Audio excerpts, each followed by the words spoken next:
Hello and welcome to the channel again. This is Shaurya Avasthi and today we are going to start with problem 38 of lead code 75. The problem is lowest common ancestor of a binary tree. ठीक है, तो यहाँ पे हमको बोला गया given a binary tree find the lowest common ancestor LCA of two given nodes. ठीक है, तो LCA by definition क्या होता है वो समझते हैं पहले. तो एक lowest common ancestor defined between P and Q, मतलब किन्हीं दो नोड्स के बीच में डिफाइंड होता है as the lowest node T such that P and Q दोनों उसके डिसेंडेंट्स हों. यानी अगर यहाँ पे T एक नोड है और P एंड Q दोनों इसके डिसेंडेंट्स हैं तो T हमारा जो होगा वो लोएस्ट होगा. ऐसा लोएस्ट नोड जिसके P एंड Q डिसेंडेंट है उसको हम क्या बोलेंगे, ये होगा हमारा LCA. ठीक है, यहाँ पे एक और पॉइंट गिवन है. वो पॉइंट क्या बता रहा है, वो पॉइंट बता रहा है कि where we allow a node to be descendant of itself. एक नोड खुद का भी डिसेंडेंट हो सकता है. वो कहाँ पे काम आएगा अभी वो हम आगे देखेंगे. पहले एग्जांपल देखते हैं. अब यहाँ पे हम पी क्यू सेलेक्ट करेंगे और बताना है हमको कि उनका LCA क्या है. तो अगर हमारा P ये है और Q ये है तो उसका LCA क्या है, 3 है, लोएस्ट कॉमन एंसेस्टर. ठीक है, अगर हम P5 को ले रहे हैं और Q4 का ले रहे हैं तो लोएस्ट कॉमन एंसेस्टर क्या है. अगर हम ध्यान से देखें तो ऐसा हमको लोएस्ट नोड ढूंढना है, ठीक है, जिसके P एंड Q दोनों डिसेंडेंट्स हों. ठीक है, P एंड Q दोनों डिसेंडेंट्स हों. तो अगर हम यहाँ पे 5 नोड की बात करें तो यहाँ पे क्या लिखा था, पॉइंट ये यही तो था कि we allow a node to be descendant of itself. यानी 5 खुद का डिसेंडेंट है ही. यहाँ पे अगर हम देखें तो 5 खुद का डिसेंडेंट है ही और 5 का डिसेंडेंट 4 भी है. ठीक है, तो हमारा कहने का मतलब क्या है, 5 ही हमारा अल्टीमेटली LCA हो जाएगा. यानी अगर कोई दो नोड सेम पाथ में फॉल करते हैं, let us suppose 5 and 4 and 3, और यहाँ पे हमें P एंड Q ऐसे गिवन है, तो इसका जो होगा अगर डायरेक्टली लिंक्ड है वो एक ही पाथ में, तो जो हमारा एंसेस्टर होगा दोनों में से वही हमारा LCA हो जाएगा. ठीक है, क्लियर है, बहुत क्लियर है. ओके, तो आगे बढ़ते हैं इस पर. तो आगे देखते हैं कि कैसे सॉल्व करना है इसे. तो पहले तो हम एग्जांपल लेते हैं और एग्जांपल में देखते हैं. तो अब हमारे पास P एंड Q हमको दो गिवन है और हमको गिवन है रूट. हमें क्या करना है, हमें P एंड Q का एंसेस्टर फाइंड करना है, लोएस्ट कॉमन एंसेस्टर. यानी P एंड Q से हम रिटर्न करते हुए चले, जहाँ पे हमको मीट हो जाए वही हमारा एंसेस्टर होगा. एक बार हम देखते हैं. तो P 6 है, Q 4 है, तो 6 ये है, 4 ये. तो यहाँ से हम रिटर्न करते हैं 5 पे आएंगे, यहाँ से रिटर्न करेंगे 2 पे आएंगे. ठीक है, उसके बाद 5 रिटर्न करेगा कहाँ जाएगा, 3 पे जाएगा. 2 रिटर्न करेगा कहाँ पे आएगा, 5 पे जाएगा. तो अगर हम देखें तो 5 वो ऐसा पॉइंट है जहाँ पे 6 भी रिटर्न हो रहा है और 4 भी रिटर्न हो रहा है. तो हमारा 5 ही हमारा लोएस्ट कॉमन एंसेस्टर होगा. वरना कॉमन एंसेस्टर तो हमारा 3 भी है, 4 का भी एंसेस्टर 3 और 6 का भी एंसेस्टर 3. तो कॉमन एंसेस्टर तो 3 भी है, बट हमारा LCA जहाँ पे पहली बार मीट करे लोएस्ट कॉमन एंसेस्टर वो होगा हमारा. ठीक है, एक और एग्जांपल यहाँ पे देखते हैं. तो अगर इसी एरे में, लेट अस सपोज इसी एरे में हम 5 एंड 4 को सेलेक्ट करें, तो यहाँ पे देखो 5 है हमारा P एंड 4 है हमारा Q. तो अब 4 को रिटर्न करो, 2 पे आया, 5 पे आया. तो अब P एंड Q मीट हो रहे हैं कहाँ पे, 5 पे. तो 5 ही हमारा LCA लोएस्ट कॉमन एंसेस्टर है. क्लियर. ठीक है, तो इसको हम सॉल्व कैसे करेंगे. तो हम देखते हैं कि हम इसको सॉल्व कैसे करेंगे. तो हमें कुछ नहीं करना है, हमें सबसे पहले P एंड Q को फाइंड करना है. और जैसे ही P एंड Q मिलेंगे तो वैसे ही हमको, जैसे P यहाँ पे मिलेगा और Q यहाँ पे मिलेगा, तो अगर हमको P एंड Q मिल जाता है तो हमें रिटर्न कर देना है तुरंत. ठीक है, और रिटर्न करते करते जहाँ पे कॉमन मिलेगा, यानी जहाँ पे लेफ़्ट और राइट से आने वाला P एंड Q दोनों एग्जिस्ट करेंगे, उस केस में हम रूट रिटर्न कर देंगे वो वाला. लेट अस सपोज अगर हम यहाँ पे देखें तो इधर से 6 आ रहा है, इधर से 4 आ रहा है, दोनों तरफ से एग्जिस्ट कर रहे हैं, इसलिए हम रिटर्न कर देंगे. ये बात अभी क्लियर नहीं हो रही है, बट मैं अभी कुछ कंडीशंस क्लियर कर देता हूँ.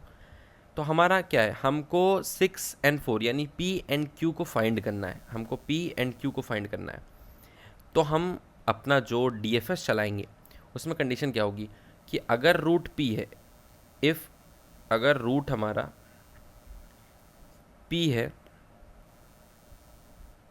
या तो रूट हमारा जो है क्यू हो या तो नल हो, ठीक है। अगर इन तीनों में से कोई एक केस है, एक मिनट मैं नल वाले को थोड़ा क्लियर लिख देता हूँ, अगर इन तीनों में से कोई एक भी केस है, यानी या तो रूट नल हो या तो पी हो या तो क्यू हो, तभी हम क्या करेंगे, रिटर्न करेंगे रूट को। एल्स केस में हम डीएफएस कॉल करते रहेंगे, ठीक है। तो ये हमारा कंडीशन क्या करेगा, ये हमारा सिर्फ वहाँ से ही वैल्यू रिटर्न करके देगा जब जब हमारे पास या तो पी मिलेगा या तो क्यू मिलेगा, या तो हमारा नोड ही एग्जिस्ट नहीं कर रहा होगा, ठीक है। ठीक है, तो एक बार अब हम स्टेप बाय स्टेप इसका ड्राई रन करके देखते हैं, ठीक है। तो हमारे पास रूट है, हम रूट से स्टार्ट करेंगे और left sub tree right sub tree दोनों तरफ पी एंड क्यू फाइंड करेंगे सबसे पहले तो, ठीक है। और पी एंड क्यू मिलेगा तो हम रिटर्न कर देंगे, नहीं तो नल मिलेगा तो नल रिटर्न कर देंगे, बस दैट्स इट। ओके, तो हमने पहले क्या किया, डीएफएस कॉल करेंगे तो सबसे पहले रूट पे चेक करेगा क्या रूट पी और क्यू के इक्वल है या तो नल है, नहीं, ना नल है ना पी क्यू के इक्वल है, तो ये लेफ़्ट चाइल्ड की तरफ मूव कर जाएगा। तो ये लेफ़्ट चाइल्ड के लिए रिकर्सिव कॉल करेगा, लेफ़्ट चाइल्ड यानी 5, क्या 5 पी क्यू या नल है, नहीं है, तो 5 अपने लेफ़्ट चाइल्ड के लिए रिकर्सिव कॉल करेगा। 6, क्या 6 पी क्यू है या नल है, हाँ भाई 6 हमारा पी है, 6 पी है, तो क्या करेगा 6 हमारा रिटर्न कर देगा, 6 हमारा 6 रिटर्न हो जाएगा, ठीक है। फिर क्या होगा, 5 ने अपने लेफ़्ट से 6 गेट किया, फिर 5 अपने राइट के लिए कॉल करेगा। अब 5 के राइट से क्या रिटर्न होगा वो देखते हैं। तो 5 के राइट में 2 पड़ा हुआ है, क्या 2 पी और क्यू में आता है, नहीं आता है, ना कि नल है, तो 2 अपने लेफ़्ट की तरफ जाएगा। अब 7, तो अगर हम चेक करें तो 2 का लेफ्ट में 7 और 7 भी पी क्यू नल तीनों में से नहीं आता है, यानी 7 में भी फर्दर हमारा लेफ़्ट एंड राइट कॉल होगी, और 7 का लेफ़्ट और राइट दोनों नल है, यानी अल्टीमेटली दोनों तरफ से हमको नल ही मिलेगा, ठीक है। तो 7 में जब हमारा लेफ़्ट भी नल होगा राइट भी नल होगा तो अल्टीमेटली ये नल ही रिटर्न करेगा, ठीक है। फिर हम जाएंगे 2 के राइट साइड में, 2 के राइट साइड में हमको मिला 4, चेक करेंगे क्या 4 पी या क्यू या नल है, हाँ भाई 4 जो है हमारा वो क्यू है, तो 4 क्यू है। अब जब क्यू है तो क्या रिटर्न करेगा, इटसेल्फ खुद ही को रिटर्न कर देगा, तो यहाँ से रिटर्न हुआ 4। तो अब अगर हम देखें तो 2 हमारा, 2 का लेफ़्ट से आया नल, 2 के राइट से आया 4, तो जब left is equals to null है और राइट एग्जिस्ट कर रहा है, यानी राइट 4 है, नोड 4, तो इस केस में हम राइट वाला चूज़ करेंगे और राइट वाला रिटर्न हो जाएगा, जो नल नहीं होगा वो रिटर्न हो जाएगा। अगर सिमिलरली राइट से नल आ रहा होता तो लेफ़्ट रिटर्न हो जाता, तो इस केस में 2 से हमारा 4 रिटर्न होगा। और अगर ऐसा केस है कि हमारा लेफ़्ट भी एग्जिस्ट कर रहा है, ठीक है, और राइट भी हमारा एग्जिस्ट कर रहा है, तो इसका मतलब है कि लेफ़्ट से भी वैल्यू आई राइट से भी वैल्यू आई, और वैल्यू किस केस में आएगी, जब हमारा पी और क्यू मिल जाएगा, यानी हमको लेफ़्ट में और राइट में दोनों तरफ पी या क्यू मिल चुका है, तो जहाँ पे लेफ़्ट राइट दोनों एग्जिस्ट कर रहे हैं यानी वही नोड हमारा finally as a answer return होगा LCA, बिकॉज अगर किसी नोड के लेफ़्ट और राइट दोनों से कोई एग्जिस्टिंग वैल्यू आ रही है, यानी एग्जिस्टिंग नोड आ रहा है, इसका मतलब हमको लेफ़्ट और राइट से रिस्पेक्टिवली पी और क्यू या क्यू और पी मिल चुका है, ठीक है। और हमको वही ढूंढना था, तो उन दोनों जहाँ पे मीट कर रहे हैं फर्स्ट टाइम, यानी जहाँ पे भी दोनों वैल्यू रिटर्न हो रही हैं एग्जिस्ट कर रही हैं, तो वही हमारा LCA हो जाएगा, ठीक है। बहुत सिंपल है ये। तो एक बार इसको हम कोड करके देखते हैं, ठीक है। तो इसको एक बार कोड करके देखते हैं, ओके। तो सबसे पहले यहाँ पे क्या होगा, सबसे पहले हम चेक करेंगे कि अगर फंक्शन में, यानी अगर हमारा जो रूट है इक्वल्स टू या तो पी हो और रूट हमारा इक्वल्स टू क्यू और हमारा रूट नल हो, उसी केस में हम रिटर्न करेंगे रूट, ठीक है। बाकी दोनों केसेस में हम लेफ्ट और राइट के लिए रिकर्सिव कॉल्स करेंगे। ठीक है, तो हम लेफ्ट और राइट के लिए रिकर्सिव कॉल्स कर देते हैं। ट्री नोड स्टार लेफ्ट,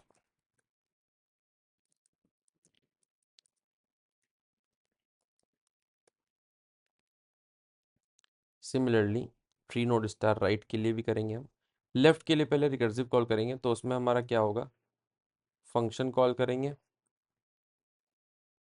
ठीक है, फंक्शन में जाएगा हमारा रूट का लेफ्ट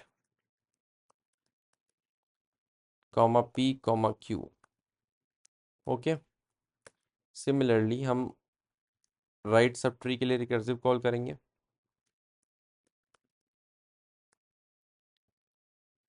और इसमें हमारा जाएगा रिकर्सिव फंक्शन में root of right P comma Q. ठीक है, तो हमारा लेफ्ट और राइट से चेक करेंगे। अगर हमारा सपोज लेफ्ट राइट अगर दोनों नल होता है, जिस केस में लेफ्ट एंड राइट दोनों नल है, उस केस में हम नल ही रिटर्न करते हैं फॉर श्योर। तो हम चेक करेंगे इफ लेफ्ट नल है एंड राइट नल है, तो उस केस में हम क्या रिटर्न करेंगे, उस केस में हम रिटर्न कर देंगे नल। ठीक है, उसके बाद हम चेक करेंगे अगर हमारा लेफ्ट एग्जिस्ट करता है और राइट भी एग्जिस्ट करता है, यानी if left is there and right is there. अगर लेफ्ट और राइट दोनों तरफ एग्जिस्ट करता है, मतलब दोनों तरफ से वैल्यू रिटर्न हुई है, यानी पी और क्यू दोनों वैल्यू रिटर्न हो गई, और कहाँ मिल रही है आके, रूट पे, तो हम रिटर्न करेंगे रूट। ठीक है, एल्स केस में हम चेक करेंगे इफ अगर हमारा लेफ्ट एग्जिस्ट करता है तो रिटर्न करेंगे लेफ्ट को, अगर हमारा राइट एग्जिस्ट करता है तो हम रिटर्न करेंगे राइट को। क्योंकि ये जो दोनों केसेस हैं, इनमें से कोई एक तभी चलेगा, देखो या तो दोनों नहीं नल होंगे या तो दोनों एग्जिस्ट करेंगे। और अगर दोनों एग्जिस्ट नहीं कर रहे हैं और दोनों नल भी नहीं है, इसका मतलब कोई एक एग्जिस्ट कर रहा है और एक नल नहीं है। तो अगर लेफ्ट एग्जिस्ट कर रहा है तो लेफ्ट वाला रिटर्न हो जाएगा, राइट एग्जिस्ट कर रहा है तो राइट वाला हमारा एलसीए हो जाएगा। ठीक है, बहुत सिंपल है ये। ओके, तो अगर हम यहाँ पे ध्यान से देखें तो हम इन चारों केसेस को एक ही में कंबाइन कर सकते हैं। वो क्या है कि हम यहाँ पे क्या करते हैं, हम रिटर्न करेंगे। सबसे पहले चेक करेंगे कि अगर हमारा लेफ्ट नल है, यानी इफ लेफ्ट, अभी ये जो चार कंडीशंस है ना ऊपर लिखी हुई, ये चार कंडीशंस हमारी कंप्लीटली ट्रू हैं और इनसे आंसर आ जाएगा। बट हम इन चारों को एक में कंबाइन कैसे करते हैं, तो क्या कंडीशन है, अगर लेफ्ट राइट दोनों नल है तो नल, अगर लेफ्ट राइट दोनों एग्जिस्ट करता है तो रूट, अगर लेफ्ट एग्जिस्ट करता है तो लेफ्ट, राइट एग्जिस्ट करता है तो राइट।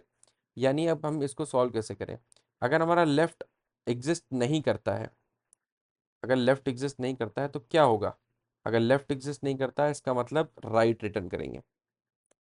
ठीक है, और अगर हमारा राइट एग्जिस्ट नहीं करता, राइट एग्जिस्ट नहीं करता, तो क्या रिटर्न करेंगे, तो लेफ्ट रिटर्न करेंगे। और अगर दोनों एग्जिस्ट नहीं करते, यानी लेफ्ट भी एग्जिस्ट नहीं करता, राइट सॉरी, अगर लेफ्ट और राइट दोनों एग्जिस्ट करते, ये देखो अगर लेफ्ट एग्जिस्ट नहीं करता हो तो इस वाला केस में लाई कर जाएगा, अगर राइट एग्जिस्ट नहीं करता तो इस वाले केस में लाई कर जाएगा। बट अगर लेफ्ट भी एग्जिस्ट करता है, राइट भी एग्जिस्ट करता है, तो ये दोनों केस नहीं चलेंगे, तब कौन सा केस चलेगा, तब लास्ट वाला केस चलेगा, उसमें क्या रिटर्न हो जाएगा, रूट रिटर्न हो जाएगा। तो अगर हम ध्यान से देखें तो ये वाला जो हमारा सिंगल स्टेटमेंट हमने लिखा, ठीक है, ये हमारा काम कर जाएगा इन चारों टेस्ट केसेस, इन चारों कंडीशंस के लिए। ठीक है, तो यहाँ पे पहली कंडीशन देखो, अगर यहाँ पे पहली कंडीशन क्या है कि लेफ्ट राइट दोनों नल है तो नल, तो लेफ्ट को नल रखो, तो क्या होगा, लेफ्ट अगर नल है, ठीक है, तो इस वाले केस में क्या रिटर्न होगा, राइट रिटर्न होगा, और राइट क्या है, राइट भी तो नल है तो नल हो गया। ठीक है, और यहाँ पे क्या है कि इफ लेफ्ट हमारा एंड राइट दोनों एग्जिस्ट करता है, तो मतलब लेफ्ट एग्जिस्ट करता है तो ये वाला फॉल्स, ये वाला फॉल्स, तो ट्रू रिटर्न, रूट रिटर्न हो गया। ठीक है, उसके बाद क्या है कि इफ लेफ्ट एग्जिस्ट करता है तो लेफ्ट रिटर्न कर दो। तो अगर लेफ्ट एग्जिस्ट करता है, इसका मतलब अगर लेफ्ट एग्जिस्ट करता है तो ये वाला केस जो होगा ट्रू नहीं होगा, ये वाला केस ट्रू होगा, क्योंकि लेफ्ट अगर एग्जिस्ट करेगा तो राइट एग्जिस्ट नहीं करेगा। तो ये वाला केस ट्रू हो जाएगा, और अगर राइट एग्जिस्ट करेगा तो लेफ्ट एग्जिस्ट नहीं करेगा, तो ये वाला केस ट्रू हो जाएगा। यानी चारों केसेस को ये हैंडल करता है, ये सिंगल लाइन। तो एक बार इसको रन करके देखते हैं हम। तो तीनों टेस्ट केस पास हो रहे हैं, एक बार सबमिट करके देखते हैं। ओके, तो ये सक्सेसफुली सबमिट हो रहा है। एक बार हम ये चीज़ भी देख लेते हैं कि अगर लेट सपोज अगर हम इसको कमेंट आउट कर दें और इन चारों को रन करके देख लें, ये चारों भी तो चलने चाहिए हमारे। तो हमारे ये चारों भी चल रहे हैं। 1 मिनट, अगर मैं एंड में यहाँ पे नल रिटर्न कर देता हूँ, क्योंकि वरना ये फंक्शन है, हालांकि ये कभी चलेगा नहीं हमारा, बट फिर भी इसको रिटर्न इसलिए कर रहा हूँ क्योंकि ये नॉन वर्ड फंक्शन है।